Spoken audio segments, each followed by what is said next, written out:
Lynette Joy Dawson disappeared without a trace. Her husband, Chris Dawson, a former professional rugby player turned high school teacher, became the prime suspect in a case that remained unsolved for decades. The mystery surrounding Lynette's disappearance and the shocking revelations that followed gained widespread attention thanks to The Teacher's Pet, a true crime podcast that reignited public and legal interest in the case. The phone rang late in the evening, its shrill tone cutting through the quiet Dawson household. Lynette picked up, her voice soft but tinged with a faint unease. "Hi, Mom, I'll come over tomorrow. There's something I need to talk about." Her mother's voice, warm and reassuring, answered back. But Lynette hesitated before hanging up, the words she wanted to say lingering unspoken. The following morning, January 9th, 1982, was like any other. The suburban air was cool, and the neighborhood hummed with quiet activity. Inside the Dawson home, however, tension simmered beneath the surface. Lynette prepared breakfast for her daughters while Chris barely acknowledged her presence, his attention focused on the newspaper. The silence was deafening, broken only by the sound of clinking dishes. "Don't forget, we're heading to Northbridge Baths later," Lynette said, forcing a smile for her girls. They giggled, oblivious to the shadow of uncertainty hanging over their mother. Chris muttered something inaudible, brushing past Lynette as he left the kitchen. She watched him go, a flicker of worry crossing her face. As the morning progressed, Lynette seemed distracted. She glanced at the clock repeatedly, her movements hurried yet deliberate. She packed her bag carefully, including a set of papers tucked into an envelope. These documents were important, but no one knew why. When the door closed behind Chris as he left for errands, Lynette finally exhaled, the weight of something unspoken pressing heavily on her shoulders. She paused at the window, watching her daughters play outside. Their laughter echoed, a reminder of what she held most dear. She took a deep breath, resolved. Whatever she planned to discuss with her mother, it would change everything. Hours later, the Northbridge Baths were crowded with families enjoying the summer sun. Lynette's mother waited anxiously, glancing at her watch. The time for their meeting had come and gone. She tried calling Lynette, but there was no answer. By evening, her worry turned to panic. Lynette's absence was unlike her. She was dependable, always putting her family first. Back at the Dawson home, the atmosphere was eerily calm. Chris returned without Lynette greeting him at the door. Her bag, still packed, sat untouched in the corner of the bedroom. The day wore on, yet Lynette never walked through the door. When her mother called the house, Chris's voice was detached. "She's probably just gone off for a while," he said casually. "You know, to clear her head, she's been stressed lately."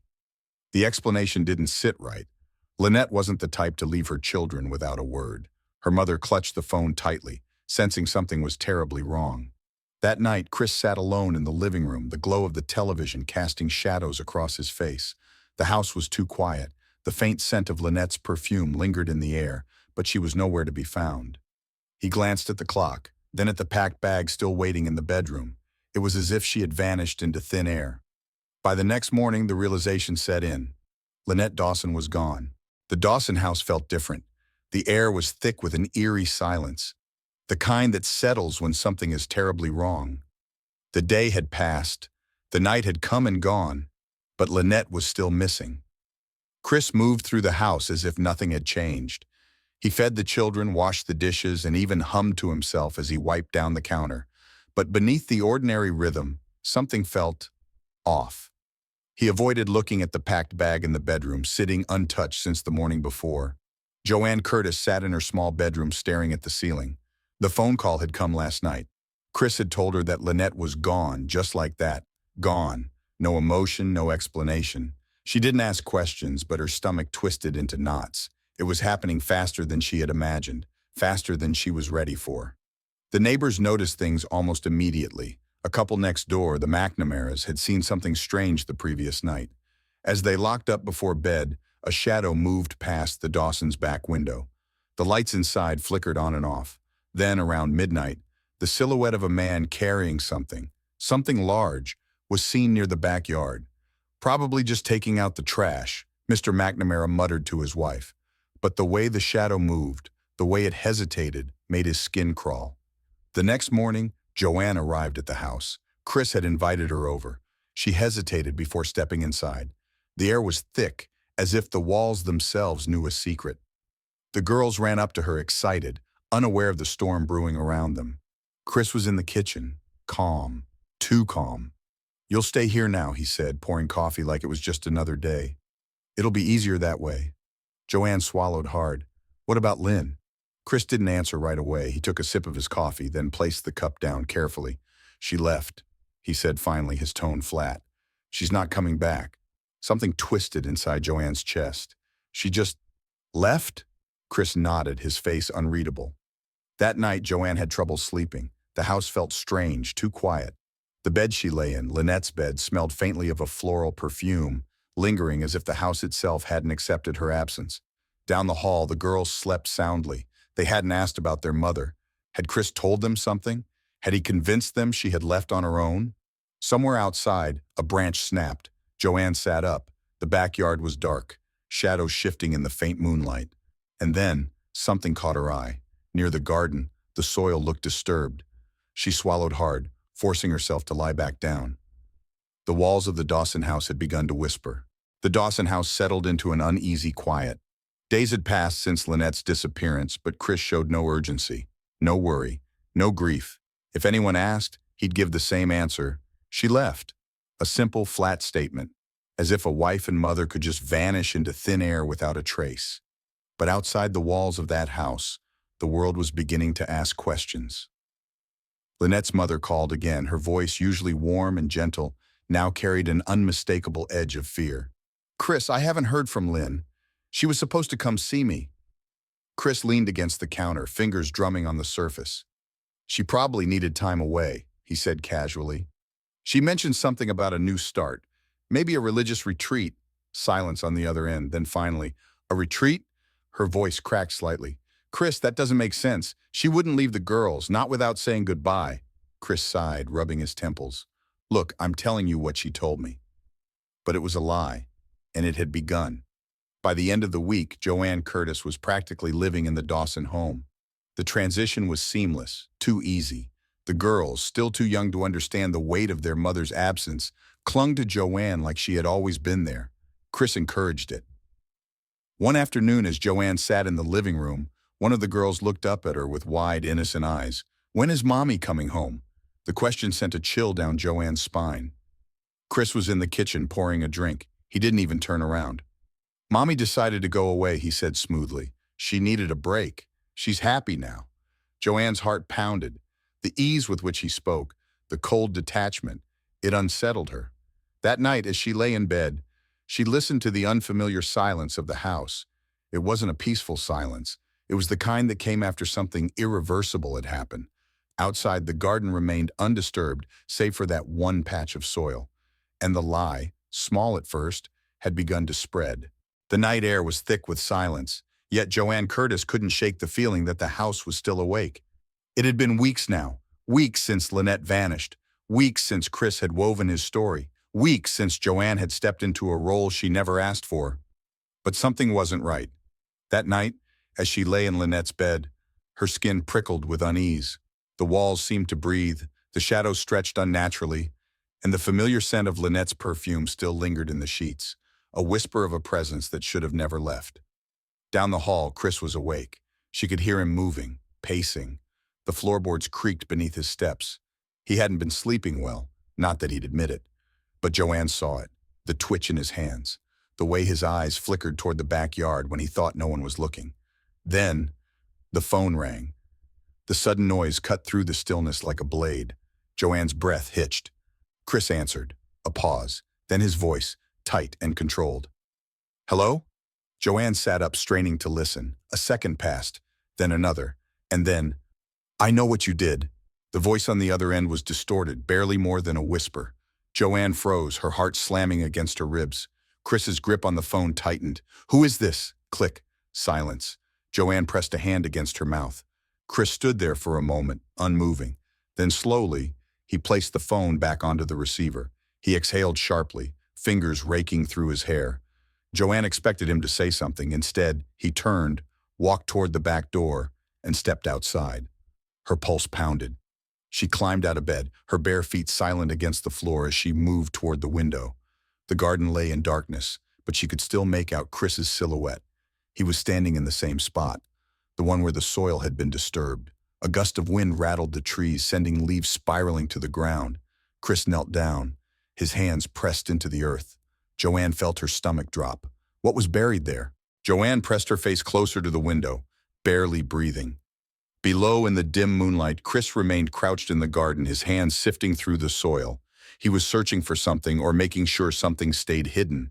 A chill ran down her spine. For weeks, she had ignored the uneasy feeling creeping up her neck, the way Chris avoided direct answers, the way the house felt haunted, even without ghosts. But now, watching him in the darkness, she knew something terrible was buried there. Chris suddenly froze. His head snapped up as if sensing her. Joanne ducked away from the window, pressing herself against the cold wall, her heartbeat hammering.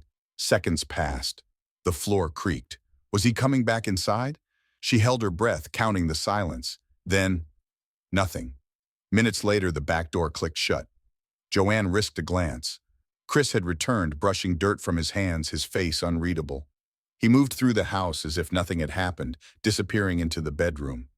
Moments later, the creak of bed springs signaled that the night, at least for him, was over. But Joanne couldn't sleep. The next morning, the house was eerily normal. Chris made breakfast. The girls laughed over their cereal. Joanne sat stiffly at the table, her mind racing. She had to know. Later that afternoon, when Chris left for errands, she found herself standing at the edge of the disturbed soil. The wind rustled through the trees, but beneath it, everything else felt too still. She hesitated. Then she knelt down and dug. The earth was softer than she expected. Handfuls of dirt came away easily, slipping through her fingers. She dug deeper, her breath shallow, her pulse roaring in her ears. And then, her fingers brushed against something. Fabric. Her stomach clenched. She pulled at it, dirt crumbling away. A piece of cloth emerged, old, stained, floral. Lynette's nightgown. Joanne recoiled as if burned. The world tilted, her vision blurred. She scrambled backward, her breath coming in sharp, ragged gasps. What had Chris done? Joanne couldn't stop shaking. The nightgown lay crumpled in her trembling hands, its faded floral print barely visible under the dirt stains. Her breath came in short, panicked gasps. She had to put it back. She forced herself to bury it again, pressing the soil down with frantic hands, trying to erase the evidence of what she had just unearthed. If Chris found out she had been out there, if he knew she had seen it, she didn't even want to think about what would happen. By the time she stumbled back into the house, her heart was still racing. The walls seemed to close in around her, suffocating. Something was very, very wrong. That night, Joanne couldn't sleep. She lay in Lynette's bed, staring at the ceiling, her mind racing through possibilities. Chris's lies, the whispers in the dark, the uneasiness that had settled over the house like a thick fog. And then she remembered. The journal. Lynette had always kept one. Joanne had seen it before, tucked neatly on the nightstand, its pages filled with elegant slanted handwriting. She had never paid attention to it before, but now it might be the key to everything. Where was it? The next morning, Joanne waited until Chris was out of the house before she began searching. She moved quickly but carefully, starting in the bedroom. She pulled open drawers, checked under the bed, behind the closet, nothing. Then, she turned her attention to the office. The room smelled like dust and paper, filled with stacks of old bills and papers. She scanned the desk, the bookshelves, the filing cabinet. Still nothing. Then, her fingers brushed against something. A locked drawer. Her pulse quickened. She rummaged through the desk, looking for the key. After a few minutes, she found a small metal key taped to the underside of a drawer. Her hands shook as she inserted it, turned it. Click. The drawer slid open. Inside, stacked beneath a pile of old papers, was Lynette's journal. Joanne's hands trembled as she picked it up. The cover was worn, the pages slightly yellowed at the edges. She flipped it open, her eyes scanning the words. At first it was ordinary. Notes about the girls, reminders about grocery shopping, a few thoughts about work. Then as she turned the pages, the tone shifted. January 2nd, 1982. Something isn't right with Chris. He's been distant, angry. There's something he's not telling me. January 5th, 1982. I found a receipt in his pocket today, a hotel room. He told me he was working late. Joanne's stomach clenched. January 7th, 1982. I think he wants me gone. The last entry sent chills down her spine. January 8th, 1982. Tomorrow I'm going to talk to Mom. I can't keep pretending. I'm scared. Joanne slammed the journal shut, her breath ragged. The last thing Lynette ever wrote. She had been afraid. She had known. And now, she was gone. The world had forgotten about Lynette Dawson, or perhaps they never cared enough to remember. For years, her disappearance faded into the background, swallowed by time. The police had run out of leads, and Chris Dawson's carefully crafted story seemed to satisfy the authorities. He had moved on. He had remarried. Life continued. But not for the family of Lynette, not for her mother, not for her children. They had never given up hope. And then came a voice that would not let the world forget. In 2018, journalist Hedley Thomas released the podcast, The Teacher's Pet. It was a deep dive into the strange disappearance of Lynette Dawson, using new evidence, newly uncovered details, and countless interviews. For the first time in years, the public began to ask questions. How could Chris Dawson get away with it? Why hadn't anyone investigated further? Was Lynette's case the result of negligence, or had someone known all along? Joanne Curtis, who had been living under Chris's thumb for so long, was compelled to listen. She heard her name spoken on the podcast along with the story of her involvement in the months following Lynette's disappearance. The weight of the lies she had been living under for so long began to break her. But her conscience wasn't the only thing cracking. The podcast's release reignited the flame of investigation that had long been smothered. New witnesses came forward. A man who had lived nearby in the 1980s recalled seeing Chris Dawson acting strangely around the time of Lynette's disappearance. Others who had once been silent suddenly found their voices. Joanne was one of them. The weight of the past pressed harder now. Knowing the world was listening, she could no longer remain silent. She agreed to talk to the police, to finally come forward with what she knew, and it was enough to make the investigation reopen. Chris Dawson, who had lived free for so many years, was now on the radar once again. His world began to crack. He was forced to face the ghosts of the past and those he had silenced. The truth, it seemed, was coming for him. The podcast wasn't just a story to the public, it was a cry for justice. A cry that had long been ignored, dismissed, and buried. It resonated with millions, and soon enough, the authorities were forced to take action. The weight of public scrutiny became too heavy for Chris Dawson to carry. As the podcast's final episodes aired, the questions became too big to ignore. What happened to Lynette Dawson, and who was responsible for silencing her? The whispers of the past were now echoing across the airwaves, louder than ever. The day the search began, it was as if the house had a life of its own, a tense, suffocating life that seemed to draw in every breath of those who walked through it. Lynette Dawson had been missing for over 30 years, and now the authorities were finally taking a long, hard look at the house she had shared with Chris. Detective Rowe walked through the front door with a sense of purpose, his footsteps firm, echoing through the hallway. The air inside felt different, as if the walls held secrets in their very foundation, secrets that had been locked away for far too long. Joanne Curtis stood at the back of the room, her eyes darting nervously around the space she had once shared with Chris. It was a strange feeling, knowing that the past was coming back to haunt them both. She could still feel the weight of the lies hanging in the air, but now there was no way out. The truth had already begun to unfold. Chris was nowhere to be found. He had been tipped off, as usual, and had disappeared, leaving Joanne to face the aftermath of their tangled web. Detective Rowe was thorough. He instructed his team to search the entire property, every room, every corner, every inch of the house that had been untouched for decades. The floorboards creaked under the weight of their steps as they moved from room to room, gathering pieces of evidence. In the living room, a stack of old papers sat on the coffee table. They were nothing unusual, just bills and receipts. But something about the disorganization of it all felt deliberate, as if Chris had never fully cleaned up the mess his life had become. The detectives flipped through the papers, but nothing stood out. They moved on, pressing deeper into the house. Upstairs, the bedroom where Lynette had once slept with Chris was still as it had been all those years ago. The bed was made and the curtains were drawn, but there was an oppressive stillness in the air. It was as if the room was waiting for something to break, for something to be revealed. Detective Rowe stood still for a moment, observing the space. His eyes scanned the room, looking for anything that might be out of place. Then he moved toward the closet. It was almost too easy, the way the door creaked open. Inside, the clothing was neatly arranged, but something caught his eye. A box sat at the bottom of the closet, partially obscured by a pile of coats. He pulled it out, feeling a sense of unease rise within him. The box was old, covered in dust, and when it was opened, the contents were jarring: photographs, letters, and an old diary. The journal, the very same one that Lynette had written in before her disappearance. Joanne's heart sank when she saw the detective holding it. She knew what it was. She had read those pages, the ones where Lynette had written of her suspicions, of her fear, and of her growing certainty that something was terribly wrong. The detectives flipped through the pages, taking notes. The room felt colder as the truth began to surface. There was no turning back now. Chris had kept his secrets hidden for too long, but now they were all coming to light. The detectives left the room with the box in hand, and Joanne felt as if a weight had been lifted. For the first time, she allowed herself to breathe a little easier.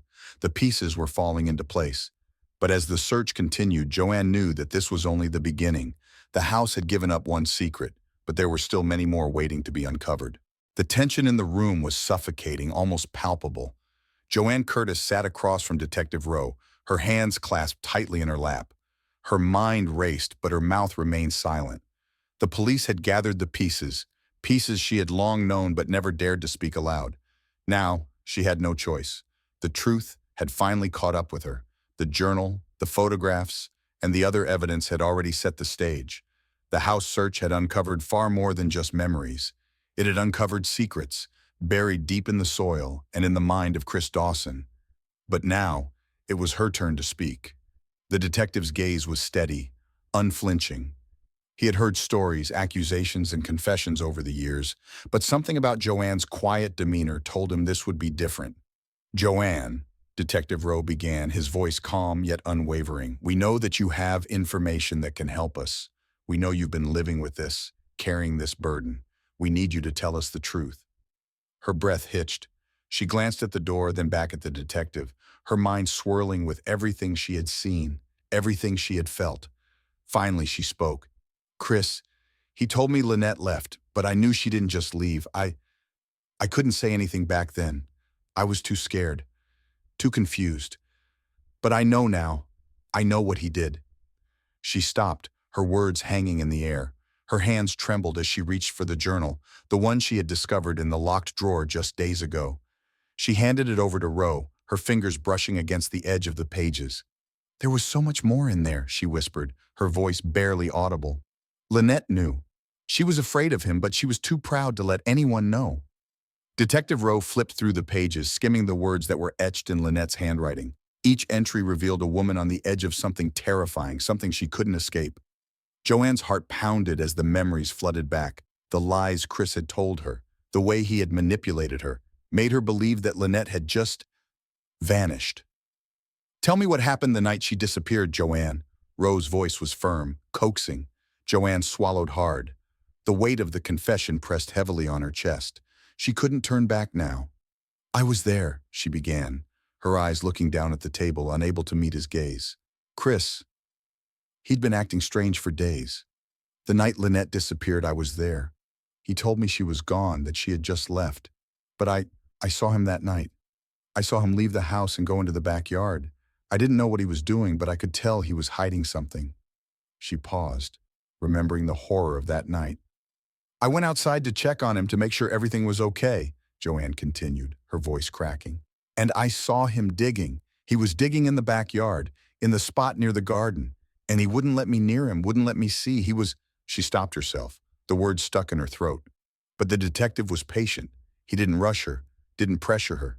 "He was covering something," she said, finally managing to push the words out. "I don't know what, but I knew it wasn't right. I knew then that something had happened to Lynette. I didn't know what to do." Detective Rowe nodded slowly, processing her words. "And did you ever ask him about it?" Joanne shook her head. "No, I didn't. I was too scared of what he might do. I thought if I kept quiet, everything would go back to normal. But it didn't. It never did." Her voice broke, the floodgates opening. The confession had been building for so long, and now it all spilled out. "I should have said something. I should have told someone, but I didn't." Rose stood up, placing the journal on the table in front of her. "You're doing the right thing now. You're helping us find the truth." Joanne nodded, tears streaming down her face. "I'm sorry. I'm so sorry." The courtroom was full, more than it had been in years. The air was thick with anticipation. the kind that only a long-awaited trial can bring. At the heart of the room, Chris Dawson sat, his expression unreadable, his eyes locked ahead as if he could will the truth to remain hidden. The charges were clear: murder, the killing of his wife, Lynette Dawson, and for years, Chris had evaded justice. Now the weight of the case had shifted. Public opinion had turned against him, and the walls of his carefully constructed story were finally crumbling. The trial was being watched by people from all walks of life, from the family and friends of Lynette to the media and the public, hungry for the truth. For the first time, Chris was not in control. The court was no longer his domain. The truth, what had really happened to Lynette, was going to come to light. The prosecutor opened the case, the sound of his voice filling the room with a chilling certainty. The accused, Chris Dawson, had a life of secrets. For years, he manipulated those around him, including his wife, his children, and his lover. Lynette Dawson's disappearance was not an accident. It was a crime orchestrated by her husband. The prosecutor went on to outline the evidence, the timeline of Lynette's disappearance, and the details that had been uncovered in the investigation. Chris's infidelity with Joanne Curtis, the strange circumstances surrounding Lynette's final days, and the lack of any credible explanation for her sudden departure, all of it painted a damning picture. But the prosecutor's strongest point was the buried truth. The discovery of Lynette's journal, her handwritten words describing her fear of her husband, was the final piece in the puzzle. Chris, for his part, sat motionless. His lawyers had instructed him to remain stoic, to avoid showing emotion. But every now and then, his jaw would tighten, and his gaze would shift uncomfortably as the prosecutor's words hit their mark. It was clear that the weight of the case was beginning to bear down on him. As the defense attorney stood to make his case, the tone shifted. The defense tried to paint a different picture, one of a loving father, a dedicated husband, and a man who had been wrongfully accused. "Ladies and gentlemen," the defense attorney said, his voice smooth and confident, "there is no evidence that Chris Dawson killed his wife. There is no body, no weapon, no proof of foul play. All we have are circumstantial allegations and assumptions." The argument felt weak, flimsy, in comparison to the mounting evidence. But the defense had a point. Without a body, the case would never be as clear-cut as they hoped. Still, the prosecution wasn't going to let that be enough. They had the journal, the witness testimonies, and the consistent pattern of Chris's actions over the years. The truth was slowly but surely emerging. Joanne Curtis's testimony was next. Her presence in the courtroom was a quiet storm. She had been reluctant to come forward for so long, but now, standing before the jury, she knew she had to speak. She was no longer the silent victim in Chris's story. As she walked to the stand, her voice trembled, but her resolve was clear. "I was there," Joanne began, her eyes flickering nervously but firm. "I saw what happened. I saw Chris's behavior. He wasn't the man he pretended to be. He lied about everything. About Lynette, about her disappearance, about the way he treated her. I was manipulated too." She paused, taking a deep breath, her gaze shifting briefly toward Chris before she looked down. "I wasn't sure at the time, but I know now. I know what happened to Lynette." Her voice cracked, but she stood firm. "I didn't tell anyone because I was scared. I didn't want to believe it. But now, I can't keep living with the lie." The room was quiet. Even Chris's defense attorney seemed to hesitate. The jury listened intently, aware that this testimony could be the turning point of the trial. As Joanne left the stand, the weight of her words lingered in the air. The case against Chris was becoming clearer, the evidence stacking up. Every lie, every manipulation was slowly unraveling. For the first time in years, the truth was starting to be heard. And Chris Dawson, the man who had evaded justice for so long, was running out of time. The courtroom was eerily quiet as the prosecutor presented the next piece of evidence. The air felt thick with tension, the weight of the truth pressing down on everyone in the room. Chris Dawson sat rigidly in his seat, his expression still stoic, but the flicker in his eyes betrayed a growing sense of unease. A small, seemingly inconspicuous piece of evidence had just surfaced, one that could change everything. A photograph, found tucked away in an old box of belongings that had belonged to Chris and Lynette. At first glance, it was just another picture. Yet there was something off about it. A glimpse of a figure in the background, someone who wasn't supposed to be there. The prosecutor placed the photo on the table, facing the jury. The room leaned in closer as everyone focused on the image. It was a photo of Lynette, taken during a family outing, the smile on her face radiating joy. But in the background, barely visible, stood a figure, Chris Dawson, but not how the jury had seen him before. This figure in the image looked more distant, his posture stiff, his gaze directed away from Lynette. Something in his demeanor felt off, out of place, almost as if he were trying to avoid the camera or hide. This photograph was taken not long before Lynette disappeared, the prosecutor explained. But if you look closely, there's someone in the background, someone who doesn't seem to belong in that moment. The prosecutor's words hit with precision. The jury exchanged glances, whispers rippling through the room. It wasn't just the photo. The image revealed something more, a side of Chris Dawson they had never seen. Joanne Curtis had been a pivotal witness in this case, and her testimony had set the stage. Yet this photo, this small detail, felt like a key that had been hidden in plain sight all along, and it was the last straw. The defense tried to brush it off, suggesting the figure in the photo was simply a passerby, a chance glimpse. But the prosecutor wasn't done. He flipped through the evidence, revealing something even more chilling. Another photo, a different angle. This time it wasn't just a glimpse of Chris in the background. This photo showed a confrontation, not with Lynette, but with someone else. The photographer had captured Chris's face, his eyes filled with an emotion, something between anger and guilt. The moment was unmistakable.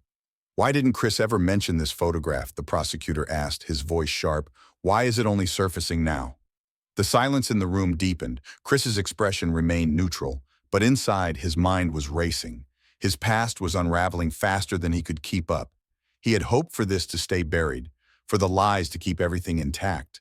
But every piece of evidence, every whisper in the dark, was bringing him closer to the truth. Joanne, sitting in the witness stand, watched the scene unfold.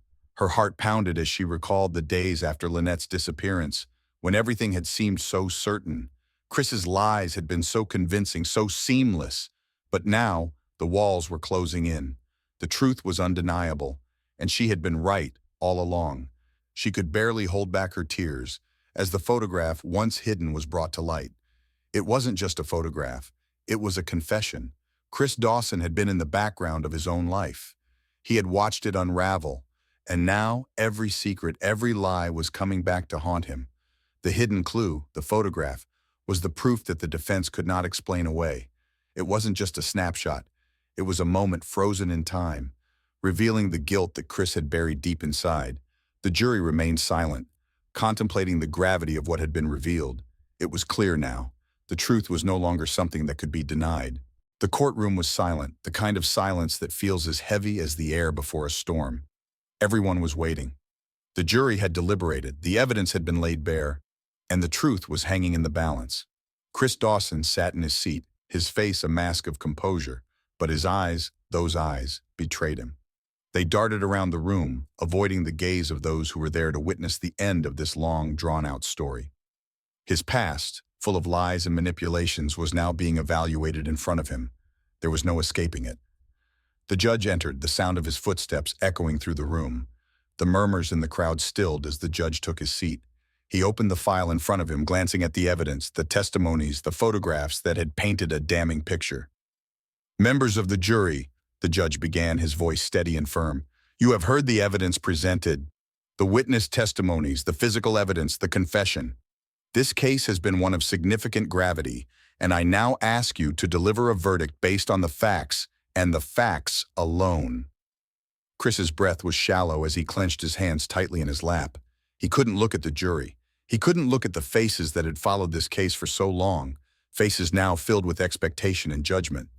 The room seemed to close in around him. He could feel the eyes of the public on him, the weight of their judgment pressing down on his every move. The prosecutor rose, stepping toward the jury with a confidence that came from knowing they had the truth on their side. "Ladies and gentlemen of the jury, you have seen the evidence. You have heard the truth of what happened to Lynette Dawson. There can be no doubt in your minds now that Chris Dawson was responsible for her disappearance and for her death.